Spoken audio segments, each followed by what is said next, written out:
The topic of today's lecture is the nervous system. We're going to begin this lecture with nervous tissues, and then we're going to progress to the central nervous system. First of all, we'll provide a basic overview of what the nervous system is. Put simply, it's the master controlling and communicating system of the body. It allows rapid communication between cells, very quick milliseconds we're talking about. And the nervous system is an essential component of those systems that help maintain internal stability within the body, that is, homeostatic mechanisms. There are three key functions of the nervous system. One of these is to receive sensory information. That is from receptors that are monitoring various parameters either inside the body or outside the body. The information from these receptors is then sent to the central nervous system, where the significance of that information is assessed. Within the central nervous system, data is integrated and assessed. The third key function of the nervous system is to initiate motor responses. This is where signals are sent to muscles or to glands to initiate a particular response. For example, if a signal is sent to a muscle, that will initiate contraction, which is important for body movement or movement of substances internally. Over here we have a representation of one of the key cells within the nervous system. It's called a neuron.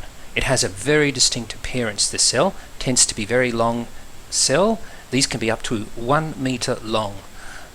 It's also characterized by many processes. And the key role of this cell is to facilitate communication. There are two basic divisions within the nervous system. There is the central nervous system and the peripheral nervous system. The central nervous system is highlighted here. It's the structures that are coloured yellow. We have the brain and the spinal cord. Structures outside the brain and the spinal cord are referred to as the peripheral nervous system.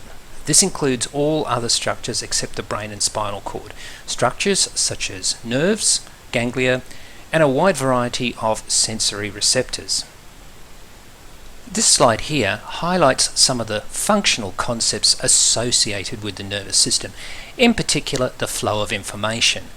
In a previous slide I mentioned the terms sensory and motor, and this highlights what they are. Imagine here we have several organs: muscle, skin, and the heart. Here we have the heart, and there is a receptor monitoring some parameter of the heart. It could be something like blood pressure. There is a receptor there that monitors the blood pressure. The information is then converted to an electrical signal we call an action potential, which is then sent to the central nervous system for assessment.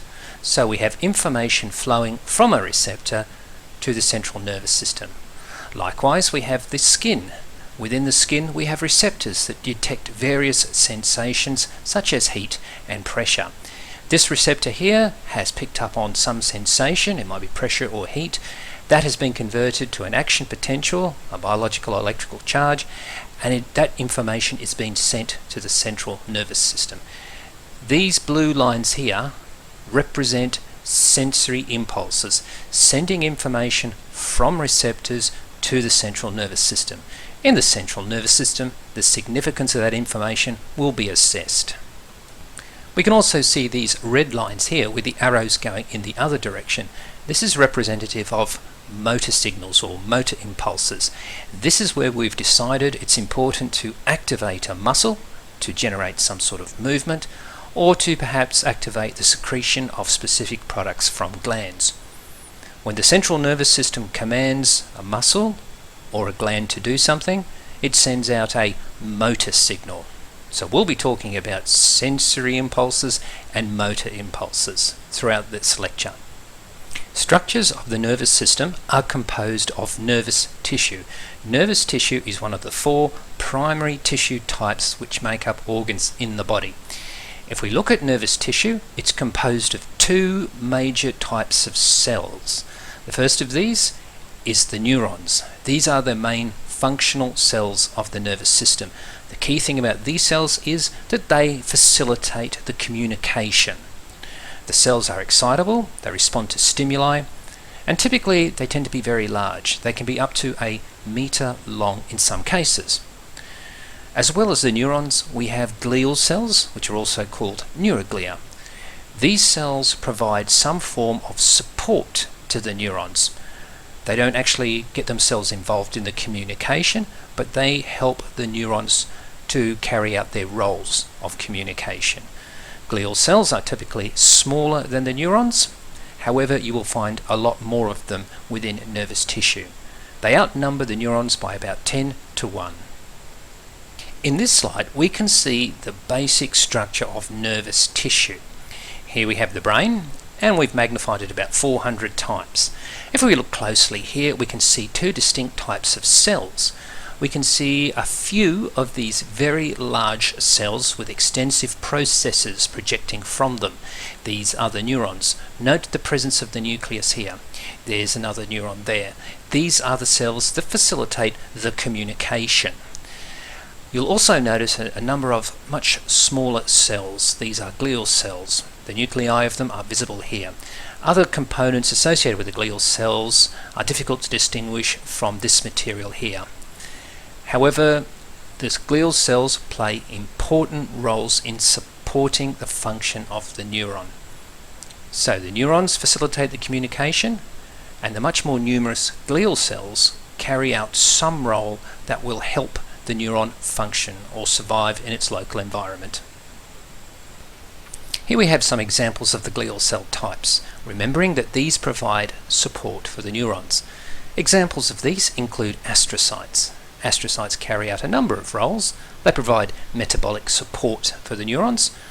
They also help link the neurons to the blood vessels so the neurons have access to valuable substances such as nutrients and oxygen. Microglia are cells in the central nervous system that help fend off disease. They will phagocytose or attack and digest infectious microorganisms, and they'll also remove cell debris. Another couple of very important glial cells are the oligodendrocytes and the Schwann cells. Oligodendrocytes are found in the central nervous system. Schwann cells are found in the peripheral nervous system.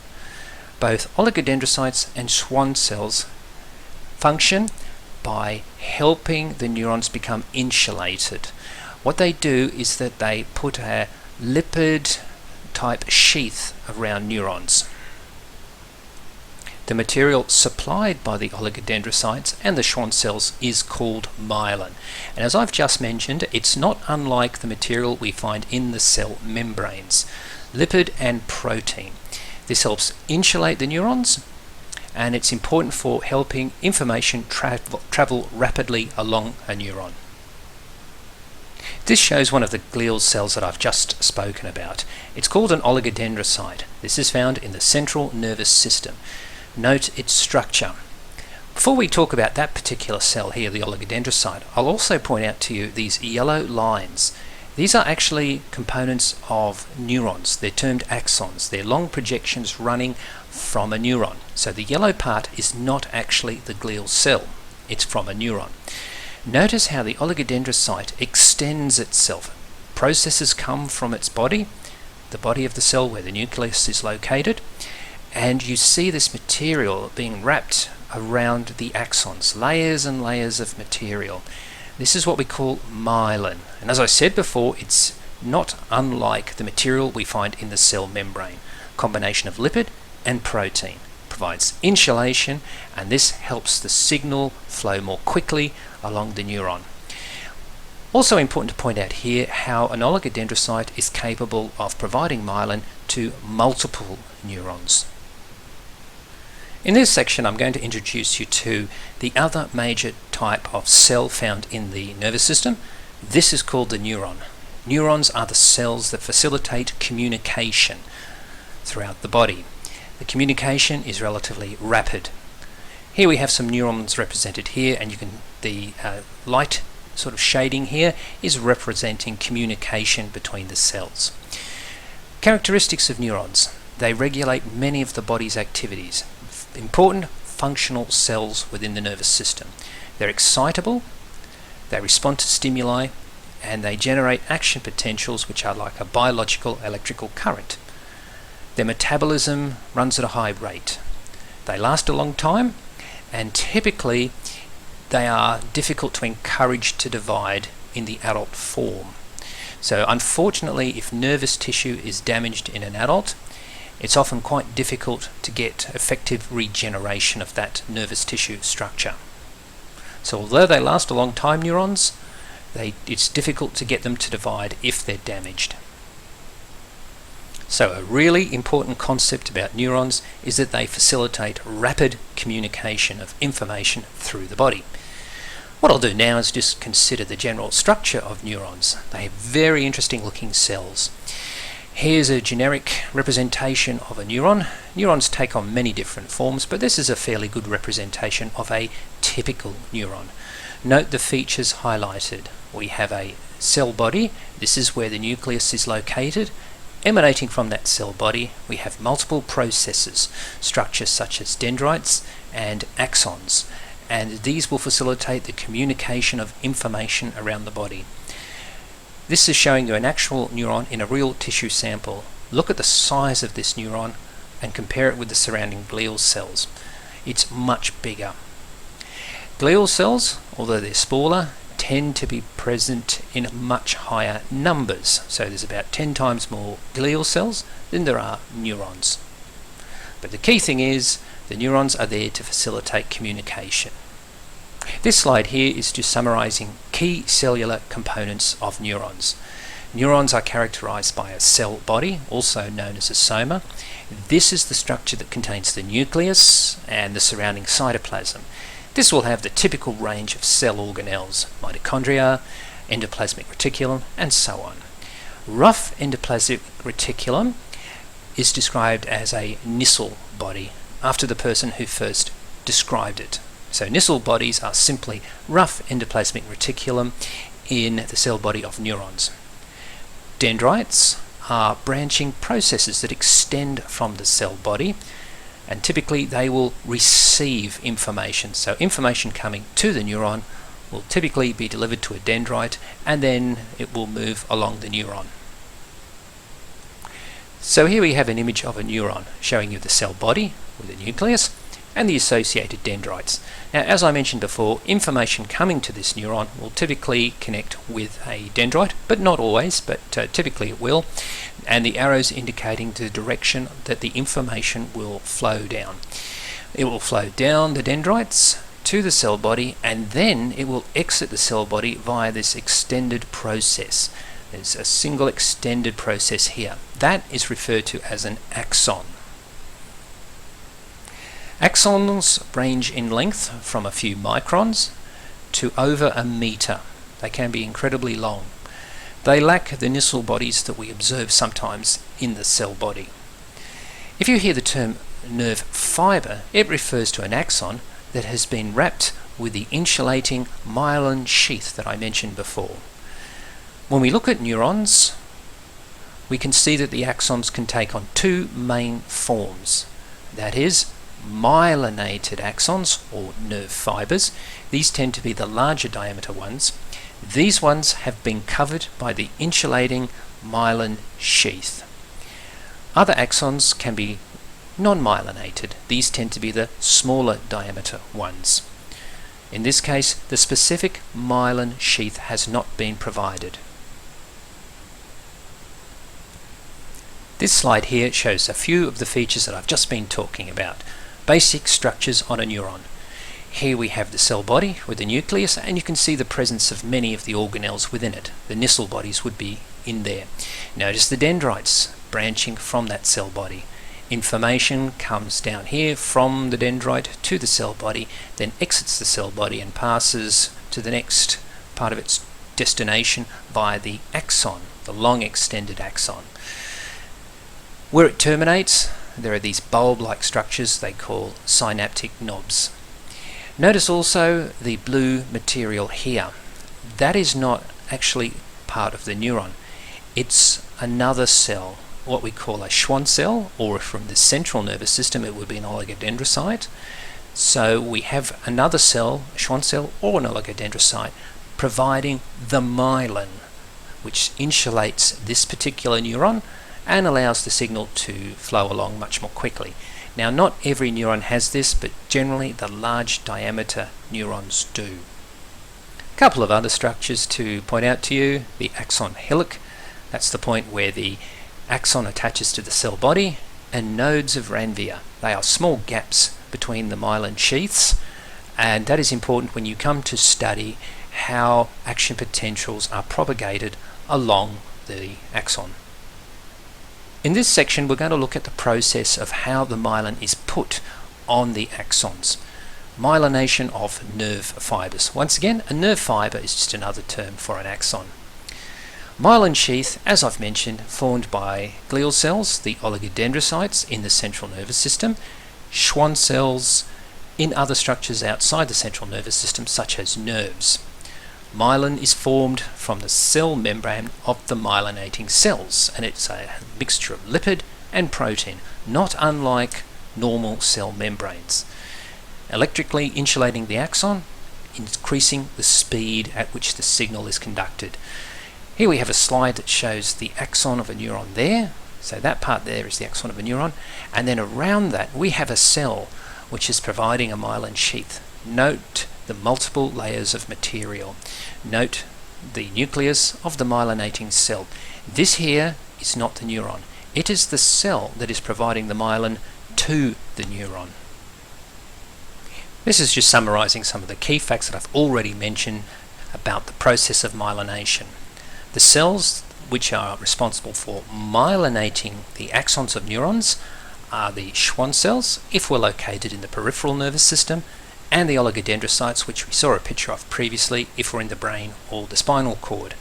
I mentioned that you'll see little gaps between the myelin sheaths, which are referred to as nodes of Ranvier, and they're important for understanding how the signal is propagated down the axon. This cell here is a neuron, long extended cell. Note the nucleus, note the cell body, and the long axon. This is where the myelin is applied. Here we have a peripheral nervous system neuron, as we might find in a nerve, and the blue ovals here are Schwann cells. So the blue is not the neuron. The blue is the Schwann cell that is assisting the neuron by applying the myelin to it. So before we leave this slide, just have a little picture here to emphasize once again that the myelinating cells function as this electrical insulation tape does here.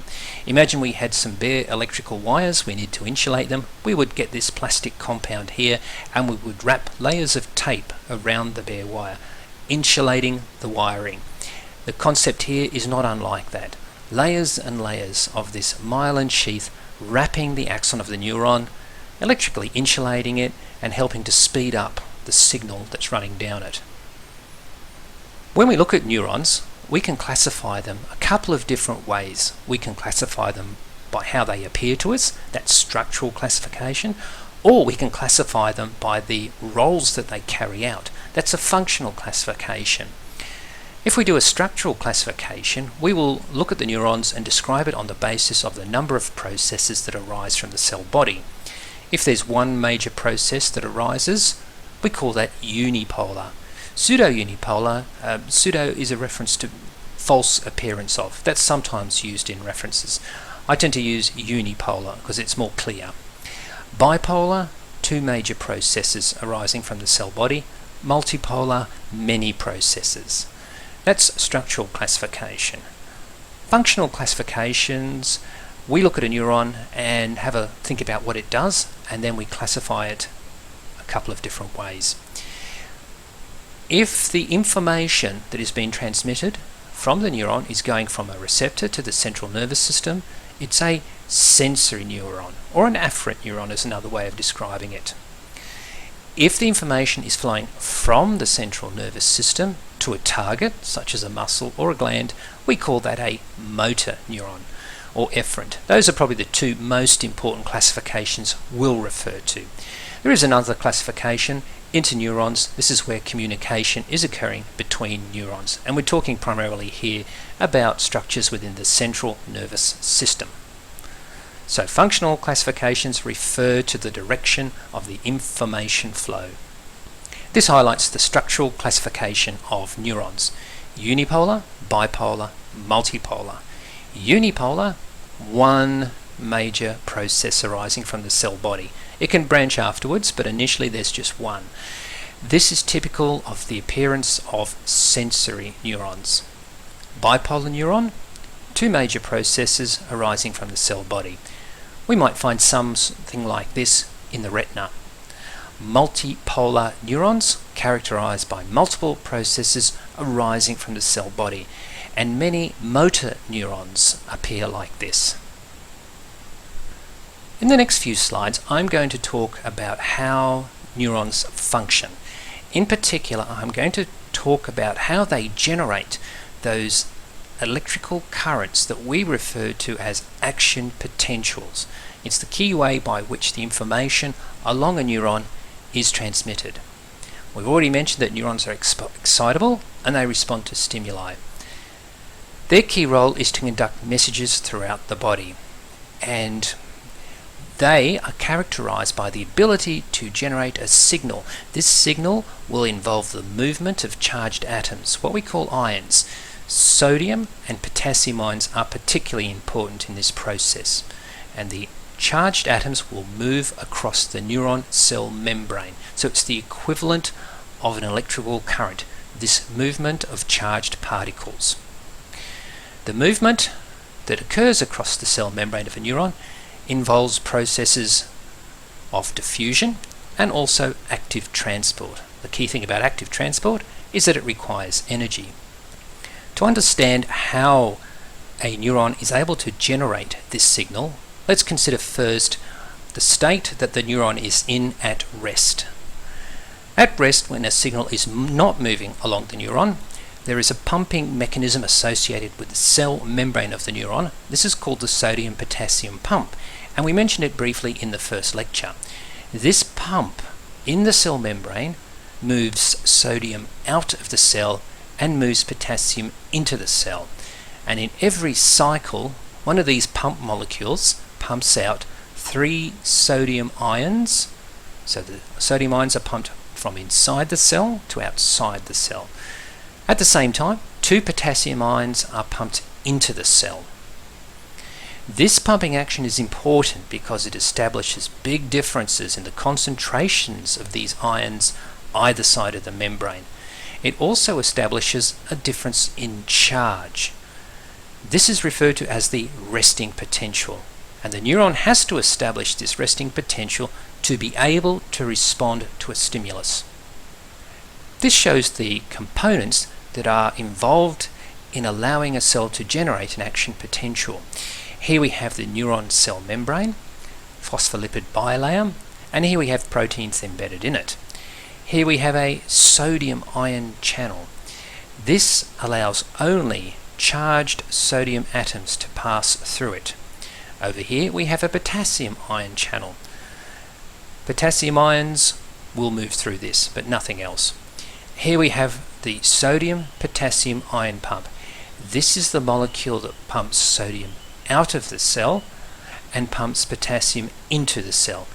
It requires energy to operate, and the energy is supplied in the form of ATP.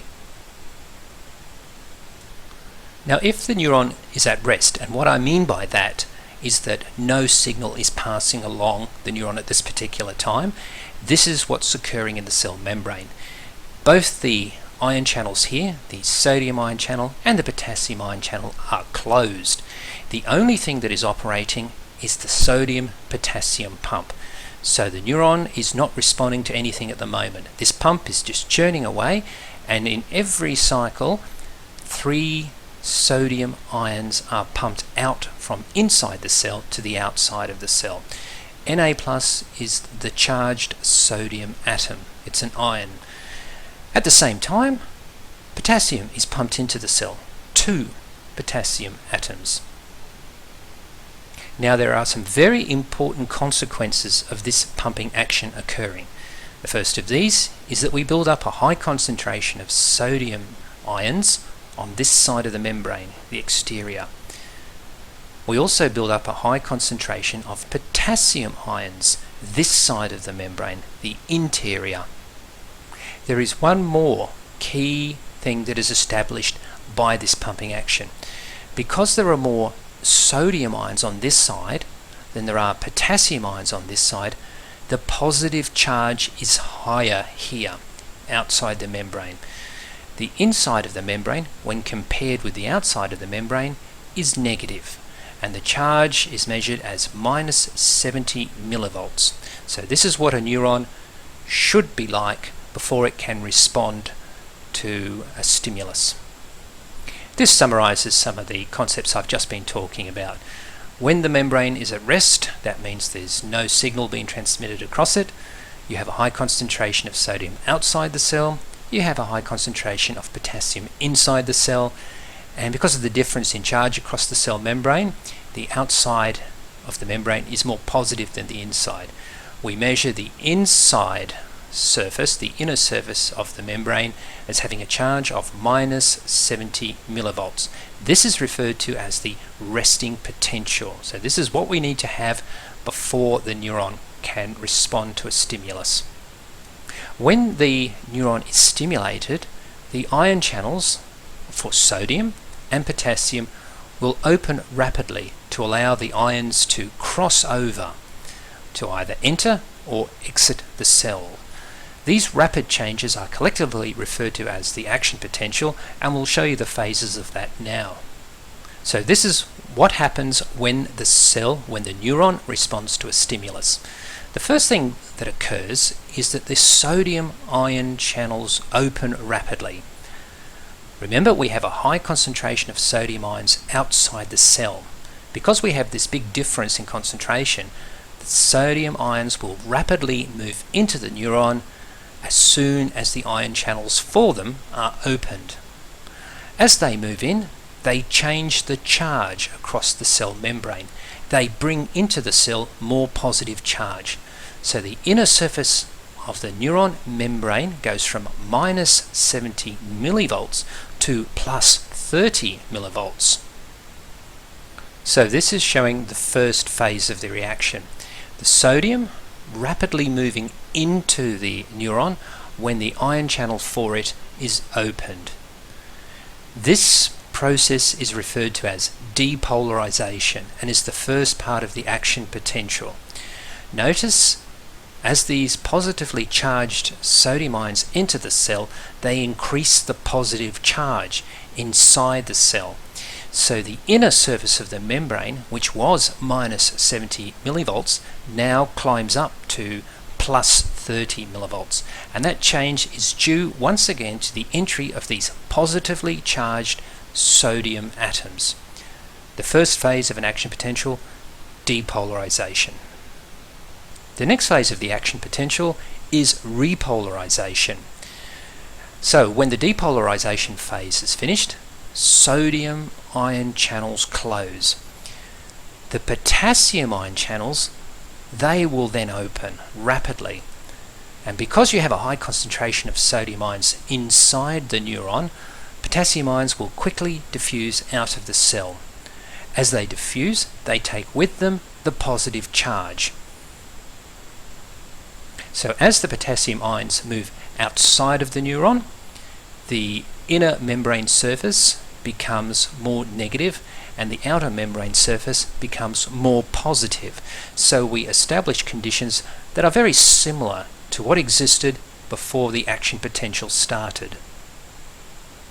This shows the repolarization phase of an action potential.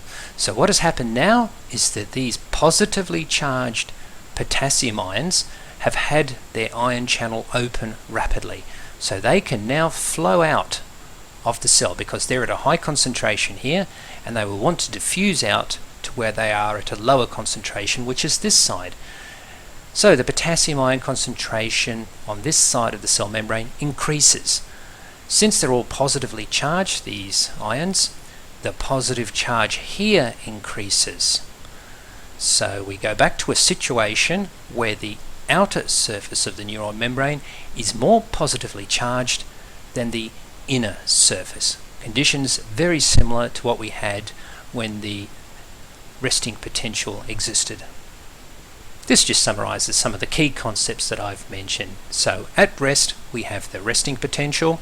This is where the outer surface of the neuron membrane is more positively charged. It is the inner surface of the neuron membrane that is more negatively charged at about minus 70 millivolts. When stimulated, the sodium diffuses back into the neuron, and that changes the charge on the surfaces of the membrane as we saw previously. That's depolarization. To reset the original conditions, potassium then diffuses out of the cell. That's the repolarization phase. The depolarization and repolarization together make the complete action potential. So this is what's happening as the cell is communicating its information. The other key concept that we have to consider when looking at how neurons communicate is how they communicate from one cell to another. So an action potential simply takes the signal along the neuron. When we want to transfer the signal to another cell, we have to go to a structure called a synapse, a point of communication between a neuron and another cell. Where the synapse is, there is no actual direct contact between the neuron and the responsive cell. Communication is facilitated by the release of specific chemicals into a gap. We call these chemicals neurotransmitters.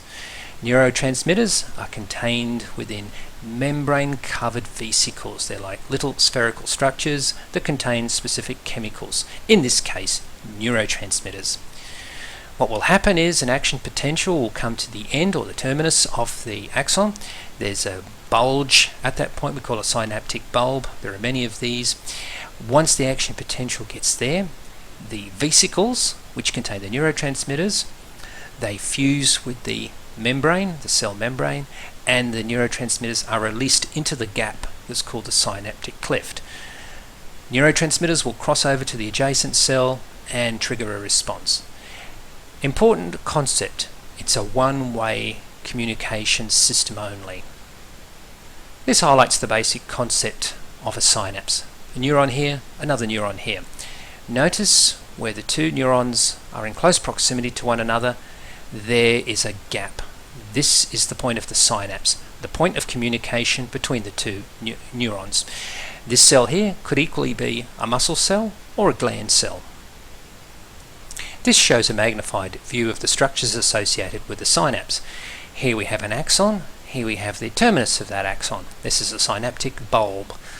Within the synaptic bulb are these membrane-covered vesicles that contain neurotransmitters.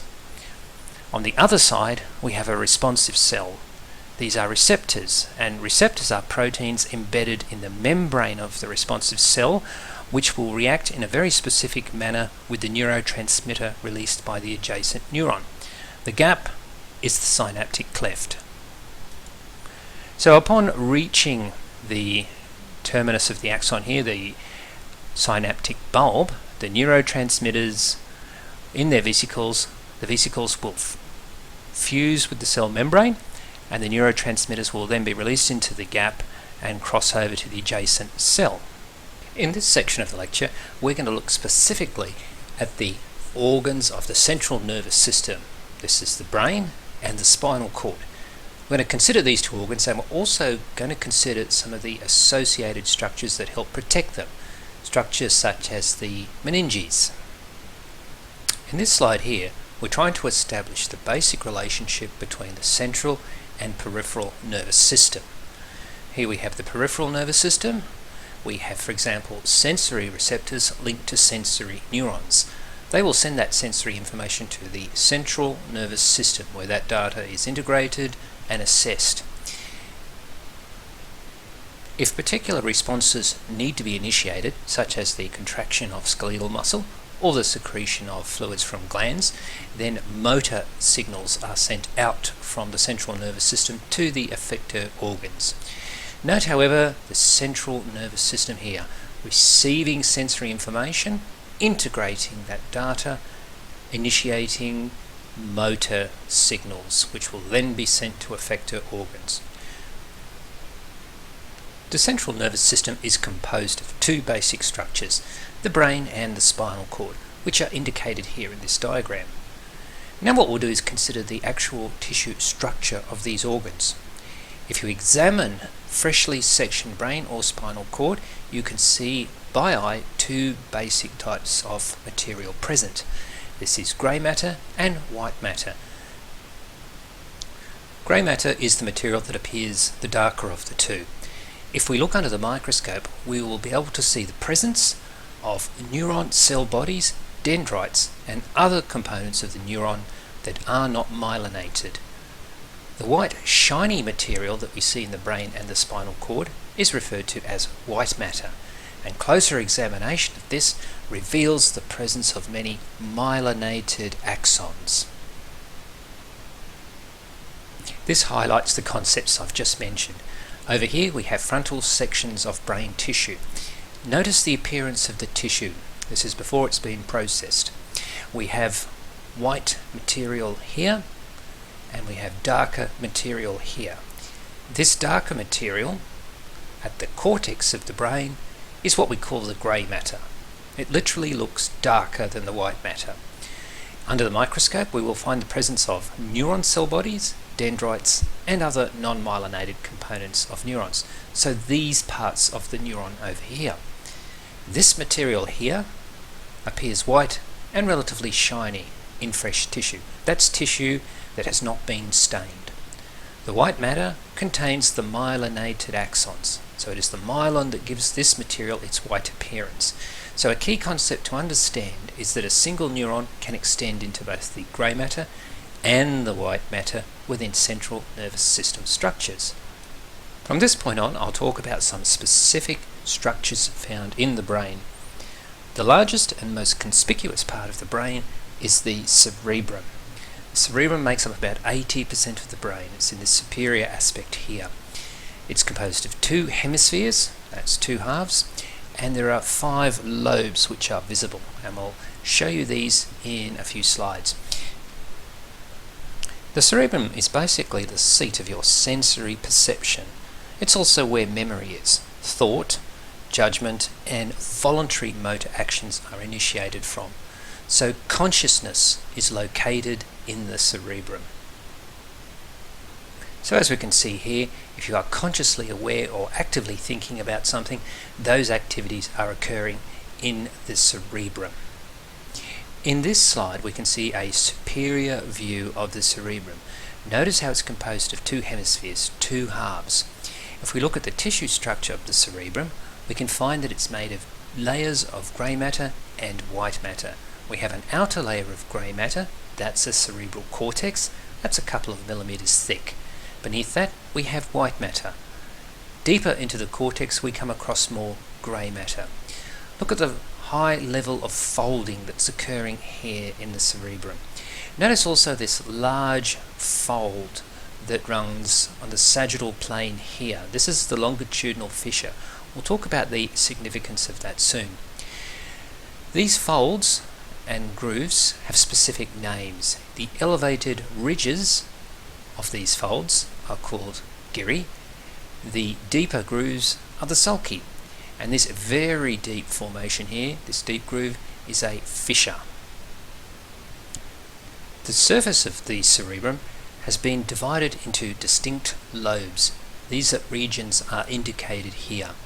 4 of them are visible superficially, and the names of these lobes refer to the cranial bones that are adjacent to them. A 5th lobe, the insula, is not visible. In the previous slide we were looking at a surface view of the cerebral hemispheres. Here we're taking a section, a frontal section, to look at the internal structure. Note the high level of folding that's occurring here. The outermost layer, the cerebral cortex, is indicated here. Beneath that is white matter. The high level of folding that occurs here allows much more grey matter in the cerebral cortex to be packed into this area than would be if it wasn't folded. Note the distinct structures of the folds. The ridges are the gyri, the grooves are the sulci. Very deep fissure here is called the longitudinal fissure that runs in the sagittal plane. Separates the cerebral hemispheres from one another, and there will be a sheet of material here part of what we call the meninges that helps anchor and partition the brain in this location. Notice also these chambers. These will be important for when we consider cerebral spinal fluid. So fluid will flow through these chambers. We'll talk about the significance of that later. For this point, notice the high level of folding and the layers of grey matter, white matter, and then finally there's a bit more grey matter there.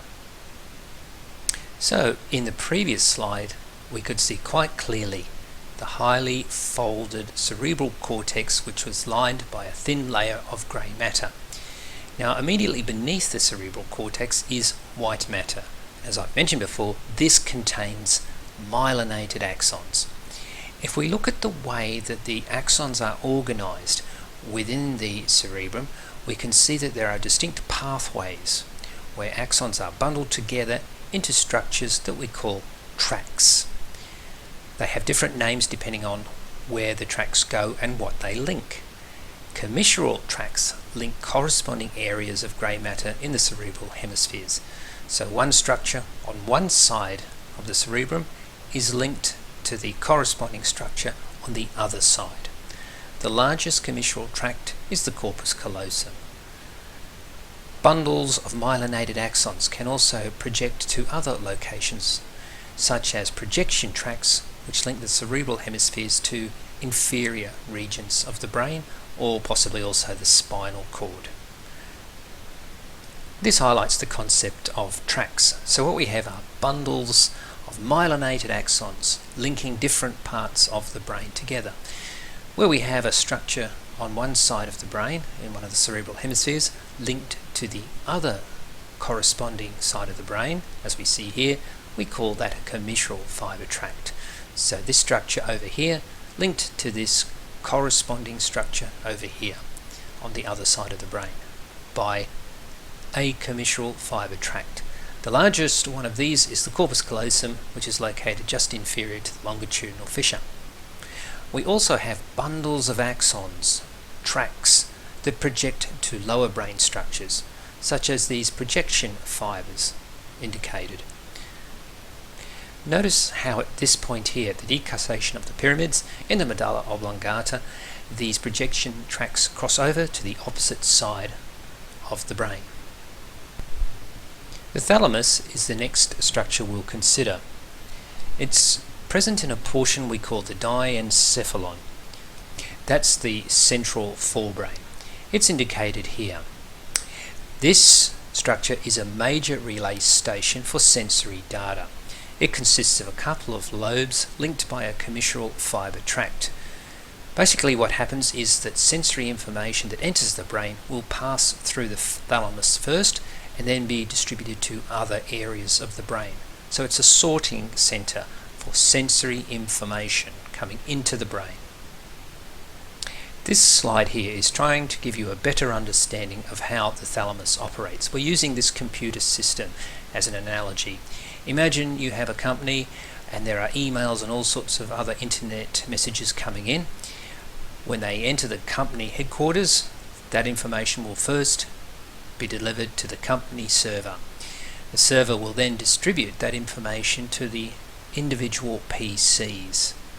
So the thalamus, in a sense, operates like this server, receiving the information, the sensory information coming into the brain, then distributing it to other areas of the brain, in particular the cerebrum. A structure adjacent to the thalamus is the hypothalamus. The hypothalamus is an important regulator of the autonomic nervous system. That's a division of the nervous system that looks after many functions that you're unaware of, things like digestion of food. The location of the hypothalamus is shown here. It includes the walls of the third ventricle. We'll talk about the ventricle soon. Another important thing to notice is that the hypothalamus is linked to a very important endocrine gland located here, the pituitary gland. When we come to look at the endocrine system, the system of the body that makes hormones, the relationship between the hypothalamus here and the pituitary is considered in great detail. The hypothalamus is responsible for regulating a range of important functions, such as the regulation of body temperature, water balance, our intake of food, and as I hinted here when I mentioned the pituitary gland, the control of hormone secretion. The hypothalamus also has a role in controlling sleep rhythms, memory, and many emotional behaviours. So at this point it might help to have a brief summary, because some of these structures are quite complex and it doesn't hurt to go over them again in a brief summary. So we looked initially at the cerebrum. We saw the two large hemispheres of that. It's in the superior brain. We mentioned that it is responsible for controlling high-level conscious brain functions. The thalamus was the next structure we looked at and stressed how important that structure is for receiving sensory information. Sensory information enters this structure, then it's distributed to other parts of the brain. Hypothalamus was then mentioned, and this controls many important actions responsible for maintaining homeostasis, that's internal stability. Processes such as the regulation of body temperature. The next structure I'll consider is the cerebellum. It's part of the hindbrain. It consists of a couple of hemispheres linked together by a structure we call the vermis. We can see here the location of the cerebellum, the posterior and inferior aspect of the brain. It makes up about 11% of the total brain mass. The cerebellum is concerned primarily with coordinating the actions of the musculoskeletal system. So when we need to move, the cerebellum helps us plan those movements in a manner that allows the movements to occur smoothly and in a coordinated fashion. This shows the cerebellum here. As with the cerebrum, you can see a lot of folding occurring. There's white matter and grey matter inside of this, and in fact you can see a structure that appears white that is made of white matter, and that's called the arbor vitae, which literally means the tree of life. This structure here is the fourth ventricle. That is where cerebral spinal fluid can be found. The structure here is the brain stem, and that anterior projection of it is the pons. A part of the brain we haven't considered so far is the brain stem. It's composed of three basic structures: the midbrain, pons, and medulla oblongata. This structure is responsible for controlling many functions that are essential to life, such as breathing, controlling the cardiovascular system, factors such as heart rate and blood pressure. What will also be occurring here are nerves we call cranial nerves will emerge, and those cranial nerves will innervate the head and neck. As well as that, fibre tracts that progress from superior aspects of the brain to the spinal cord will pass through the brainstem. This shows the three major regions of the brainstem. This superior aspect here, we have the midbrain. Midbrain helps us with our visual reflexes. So if we hear a sound and then automatically turn our head to look at the sound, that sort of function is regulated within the midbrain. This anterior projection here, the pons, is an exit point for many cranial nerves which innervate the head and the neck. It also contains centres that have a major impact on the way your respiratory system functions. The one here, medulla oblongata, that is continuous with the spinal cord. Here you will have more cranial nerves exiting the brain. Here there is also centres that look after the reception of auditory data, our ability to maintain our balance. Much of the processing of that occurs here, and there are also centres that regulate cardiovascular and respiratory functions. Now we'll look at a topic relating to a couple of structures that are very important for protecting the brain. The brain and the spinal cord are composed of tissue that is very delicate and easily damaged.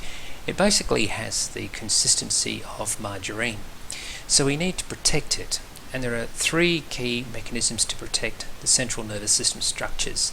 There's bone. Your brain, for example, is enclosed by the cranial bones. There are also layers of connective tissue, membrane networks we refer to as meninges, and I'll talk about that very soon. There is also fluid, which is flowing through the brain and around the brain. It also surrounds the spinal cord. This fluid cushion that is set up to protect the central nervous system The fluid is called cerebrospinal fluid. The first of the protective structures I'll consider is the membrane network, the meninges, layers of connective tissue surrounding the brain. Easiest way to remember the individual layers is to consider that the brain is protected by a pad, P-A-D. The first letter of each corresponds to the first letter of each of the layers, P-A-D. The first layer of meninges in direct contact with the brain is the pia mater, P in pad, P for pia mater. Exterior to that we have the arachnoid mater, but there's actually a space between these two. There's a subarachnoid space, and I'll show you that in a minute. External to the arachnoid mater is the dura mater, and if you're doing something like this, dissecting a cadaver, it is the layer that is the easiest one to find. It's very tough, very durable. The functions of the meninges: they help to anchor and partition the brain into position, and they also enclose the blood vessels. There are also spaces between some of the layers of the meninges through which the protective cerebral spinal fluid can flow. Here we have a section of brain showing the meninges and the specific layers of it. So note here the cerebrum, the cerebral cortex, there's the grey matter there. Now we can see the individual layers of the meninges. The one in direct contact with the brain is the pia mater. It's very delicate, that one. The one above that is the arachnoid mater. Notice the space though between these two layers, a bit of a space, subarachnoid space.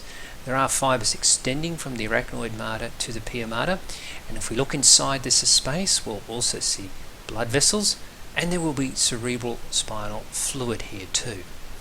Exterior to the arachnoid mater we have the dura mater, very tough fibrous membrane. The three layers, P, A, D. Pia mater, arachnoid mater, and dura mater.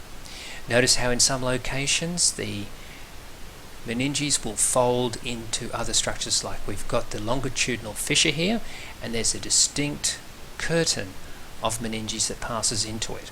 We give that a special name. We call that the falx cerebri. The superior sagittal sinus is a vessel of the blood system, and this is important for helping to drain away the cerebral spinal fluid. So see how that is surrounded and embedded within the meninges. The other system that helps to protect the delicate brain tissue and also the tissue of the spinal cord are the ventricles and the associated cerebral spinal fluid, and the other parts of the central nervous system through which this fluid will flow. The brain has an interconnected series of cavities called ventricles. So in the brain interior, these cavities have fluid in them. The cavities are called ventricles. The fluid is secreted by a system of structures, choroid plexes, that's their name. They're like a system of modified capillaries, and they secrete cerebral spinal fluid. This fluid flows throughout the chambers of the brain, flows also outside the brain in the subarachnoid space.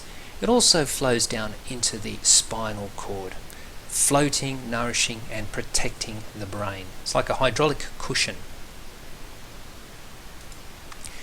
This is showing the ventricles of the brain. So in the brain interior we have these cavities. The shape of the cavities is indicated by these blue structures here. Now when you go into the prac, a lot of people will confuse this structure here with bone. It's not bone. What it is, it's forming the shape of the cavities that exist inside the brain. Ventricles, these are called. There are two lateral ones that I'm indicating now. They are linked by interventricular foramen to a third ventricle. The third ventricle is then linked to the fourth ventricle. The linking structure is the cerebral aqueduct. Beyond here, the fluid can go a couple of different directions. It can head down through the spinal cord into a structure we call the central canal, or it can go into the subarachnoid space of the meninges, which I've already shown you, that wrap both the brain and the spinal cord. This slide here is a time lapse essentially showing the flow of fluid through this system. It's important to emphasize that fluid is flowing through here constantly. About 500 mils, that's half a litre of this material, is secreted and removed from the system every day. You can see the structures from which the fluid originates. You can see those red lines there and red lines there. They are the choroid plexes.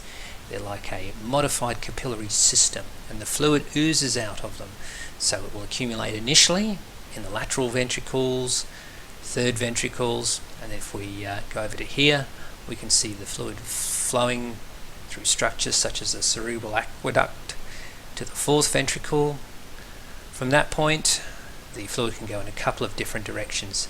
It can go into the central canal of the spinal cord, or it can enter the subarachnoid space.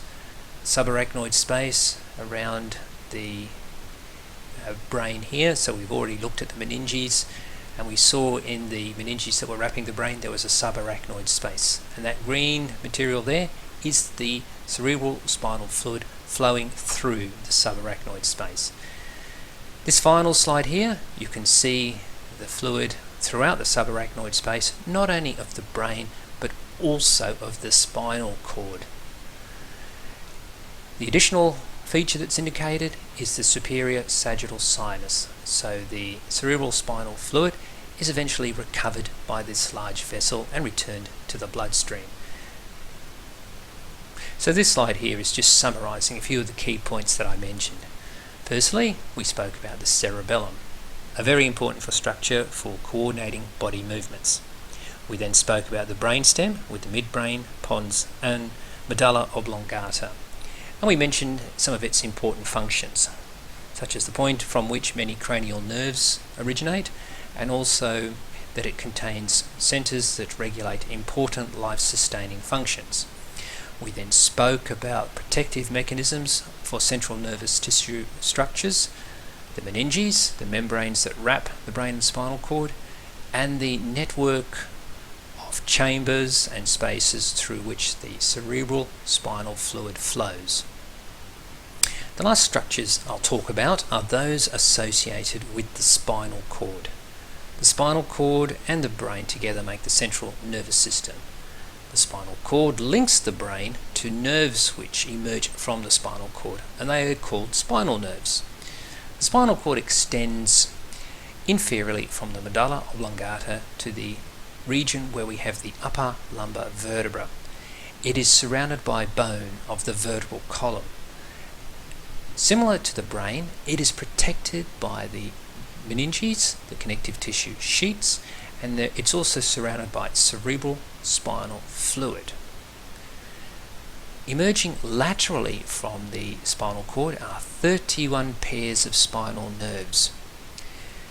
It's interesting to note that these spinal nerves connect via paired roots. There are dorsal and ventral roots. If you look closely, you can see the spinal cord is enlarged in the cervical and lumbar regions, where many nerves which will arise to service the limbs can be found.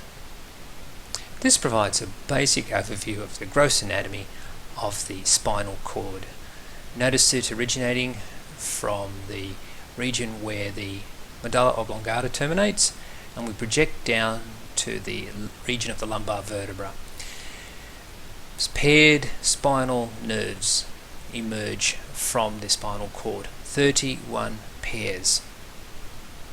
Where the spinal cord terminates, that's about the first or second lumbar vertebra, another structure will be seen inferior to that.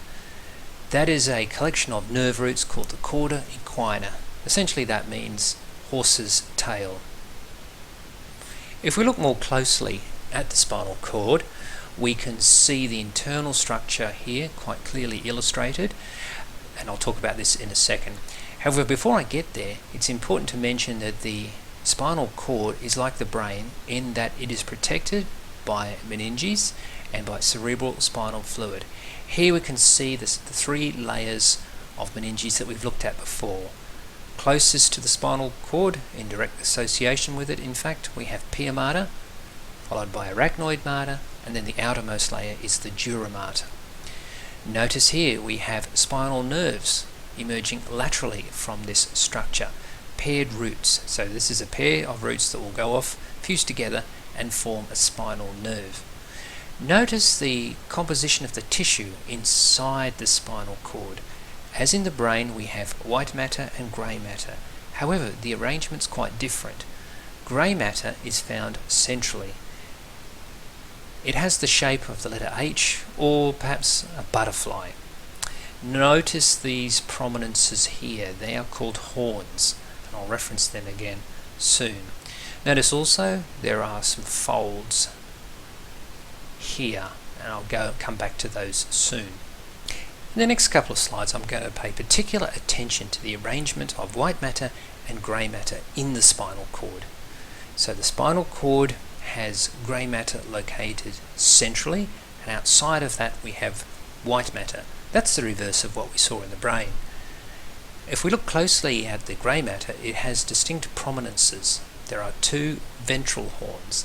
These are rounded anterior projections of grey matter that project ventrally, or to the front of the body.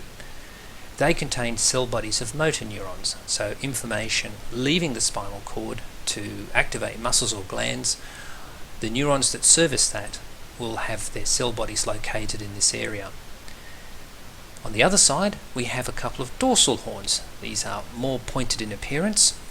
These contain neurons that will synapse with sensory neurons entering the spinal cord. This shows in more detail the spinal cord anatomy that I've been talking about, and in particular emphasises the structures associated with the grey matter. So if we look here, we can see a couple of rounded prominences that are quite dark here. These are the ventral horns of grey matter. On this side, the prominences tend to be sharper looking. These are the dorsal horns of grey matter. So that's the dorsal orientation, that's the ventral orientation. Notice also the spinal nerve roots paired. So the roots target the horns. So over here we've got ventral roots, which will target the ventral horns. Over here we've got the dorsal roots and the dorsal horns connecting up. Other structures just to note, we have grooves, sulci, fissures as we had in the brain, and the central canal indicated here is where the cerebral spinal fluid will flow. This slide highlights an important functional concept related to how the spinal cord is set up. So here's our spinal cord with the dorsal and ventral horns on each side. Here are the corresponding dorsal and ventral roots of adjacent spinal nerves. Now, a key functional issue to alert you to is that sensory information flowing into this structure typically enters via the dorsal roots and connects. So the neurons here will connect with neurons in the dorsal horn of grey matter. So basically information comes into the spinal cord via the dorsal aspect.